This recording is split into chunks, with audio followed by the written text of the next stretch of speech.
If somebody on your team can do it 80% as good as you, that's awesome. Yeah. Why aren't they doing it? Yeah. And you can coach them up. Yeah. Not only is that going to free up your time, but it's also giving them a great growth opportunity. And that is what you should be looking for as a leader, is what are the growth opportunities?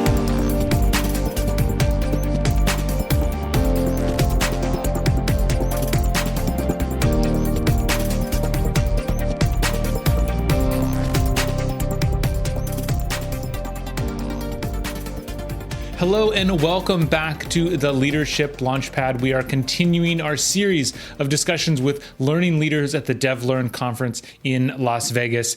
Today's discussion is with Jen Recla. She's a leadership coach and trainer. You'll find a little bit more about her in the discussion, but what was really interesting that she brought up when I asked her the question of what she wished managers knew about training is the importance of what happens after. I think this is really critical. So often when we think about training, we think about one and done events, or I go to the training and then I go back to work, where in reality, if we want to change behavior, if you want to impact people and the business, then the magic happens after the training is over. That's really the heart of what this discussion, and managers, you are the ones who control that time.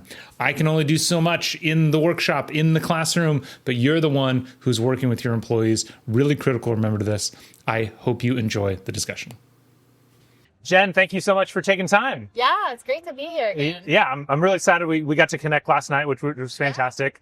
And last night I learned a little bit more about kind of your practice, and you tend to work with kind of executive leaders in smaller companies, so like top level leaders, and then come in and kind of work top down, where you're doing some coaching, and then you're doing some teamwork stuff as you go down. That's fantastic. Yeah.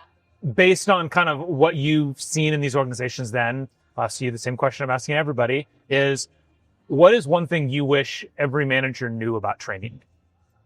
Well, I think that the most important thing in my experience in L&D for many years is their role in this. Yeah. One thing that was absent for a while when we were doing activities with individuals was after the session, after the training, right? Yeah. Like, training's the solution. People go in, the magic's going to happen there. They're automatically going to know this skill set or this hard skill or this, how to have a crucial conversation. Yeah. And the reality is the magic happens afterwards. Yes. When they take that theory, what they learned, the practice, and they're able to implement it back in their workplace. Yeah. And what learners were butting up against was, well, I go back and I have people around me that don't know how to have a crucial conversation. Yeah. I have a leader that doesn't know. So I don't have anyone that can continue to role model and coach for Push me. it forward, So I think that the role of the leader is so important, whether it's actually participating in the training with the individual,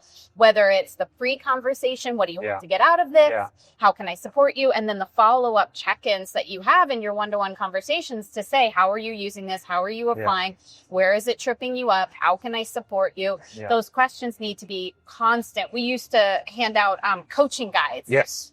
Right? We do a little bit of pre, and then there was a coaching guide afterwards. And then there were also these prompts that we would send of how to implement this back in the work. And we really wanted to get leaders involved in that process. Yeah.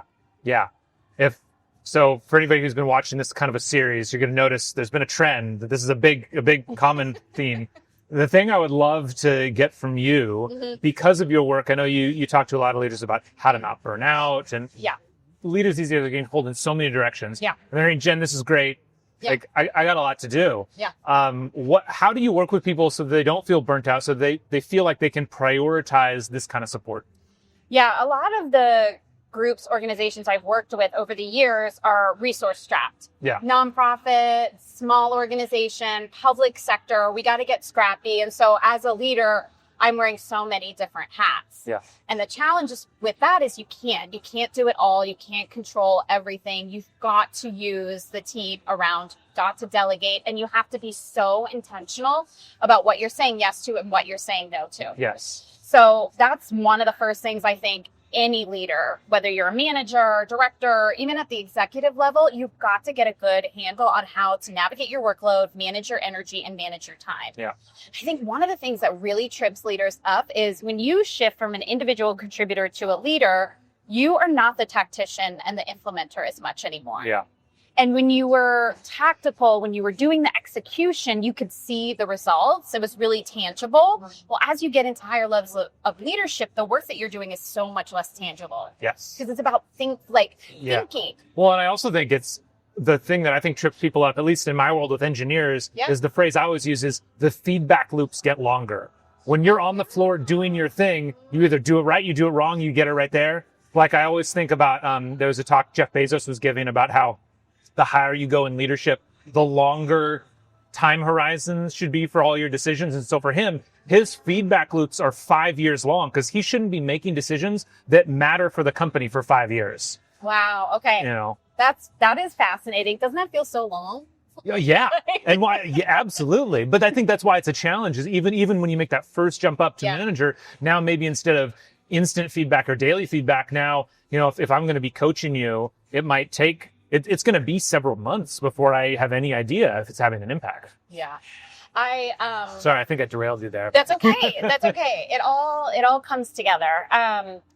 Really what it gets down to is we need to focus as leaders on the things that are the most important, that are really going to have a ripple effect, right? Yeah. And the majority of our time in these roles should be supporting the people that report up to us. Yes. Guiding them, coaching them, mentoring, advocating, championing, helping to solve problems with them collaboratively. And then also removing barriers, connecting with stakeholders and clients and customers. And I think we get bogged down. I read an article recently that said 60 to 75% of managers or leaders' time is spent in meetings. Yeah. Right? That is a huge place that you could start to do an audit and say, are all of these meetings valuable? Am I adding value? Is the other person, am I adding value or are they adding value to me? Yeah. Are there people that are on my team that are already going to this? Why am I even there? Or is there somebody on my team that could do this? There's a quote, and I can't remember who said the quote, but it's something along the lines of, if somebody on your team can do it 80% as good as you, that's awesome. Why aren't they doing it? And you can coach them up. Not only is that going to free up your time, but it's also giving them a great growth opportunity. And that is what you should be looking for as a leader, is what are the growth opportunities, right? Because I should always be helping them grow into my role. Even if I'm not leaving, let's get their skills up to this, and then I should be growing into the next role as well. Yeah, I think that's the biggest challenge is that growth portion, and saying people, it should be okay. It should be natural for people to be outgrowing your team potentially. That's a good thing, but continually pushing that. So, but I think that's right. I think just this idea, I like to push this idea of managers need to realize just how critical their role is in the ultimate performance improvement process. Yeah.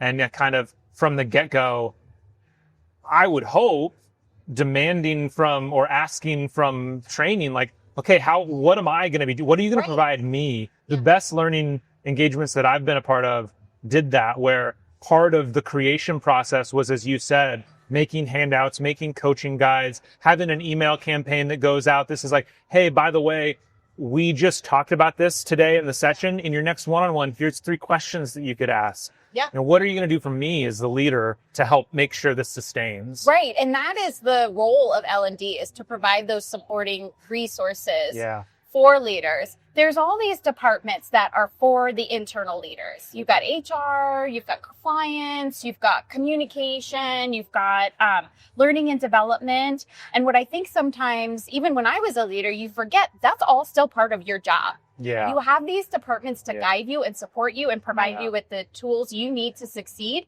But communicating is still part of your job. Yeah. Managing your employees' performance, still part of your job. Yeah. Providing training and coaching, still part of your role. Yeah. So I think if we reframe that these extra departments, they are there to support what you should be doing. You still have to do that function. L&D is not going to come in and train all your people and then you can take a break from it. You have to be so involved with it too. Yeah. And I think from the flip side of that as well, speaking from the L&D person, at least early on in my career, I do think there's a hesitancy from these support organizations.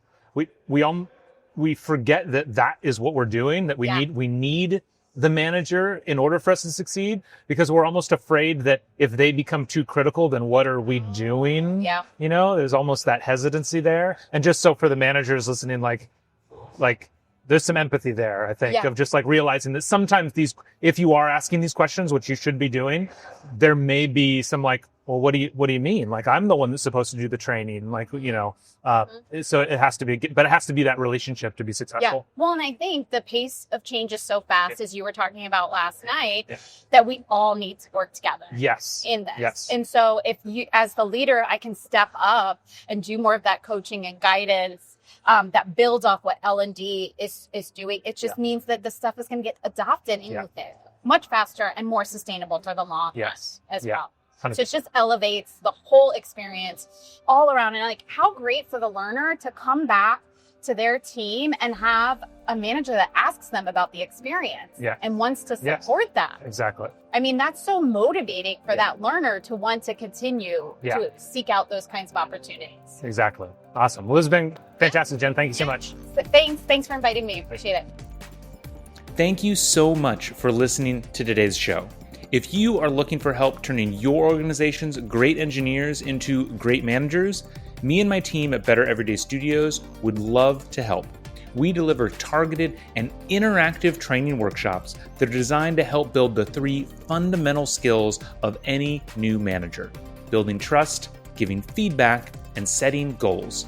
Reach out to me through matt@bettereverydaystudios.com so we can start making your organization better every day.